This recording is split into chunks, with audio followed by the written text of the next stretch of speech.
শুধু কোরআন না, এটা একটা ভুল। আমাদের অনেকের মাথার মধ্যে শুধু কোরআন কোরআন সরার, শুধু কোরআন কিচ্ছু না। শুধু কোরআন কোনোদিন শাসন করতে পারে না।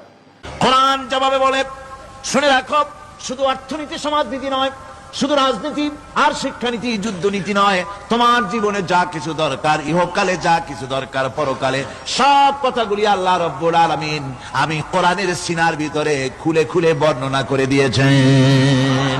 সব কথা এ কোরআনে কারীমের ভিতরে রয়েছে। তোমার এমন কোন জিনিস নাই যা তুমি কোরআনে কারীমের মধ্যে পাবে না। তোমার সমস্ত প্রয়োজন আমার বুকের মধ্যে আল্লাহ দিয়ে দিয়েছেন। ونزلنا عليك الكتاب تبيانا لكل شيء وهدى ورحمة وبشرى للمسلمين। কোরআন যেভাবে বলে শুনে রাখো, শুধু অর্থনীতি সমাজনীতি নয়, শুধু রাজনীতি আর শিক্ষানীতি যুদ্ধনীতি নয়, তোমার জীবনে যা কিছু দরকার, ইহকালে যা কিছু দরকার, পরকালে সব কথাগুলি আল্লাহ রাব্বুল আলামিন আমি কোরআনের সিনার ভিতরে খুলে খুলে বর্ণনা করে দিয়েছেন।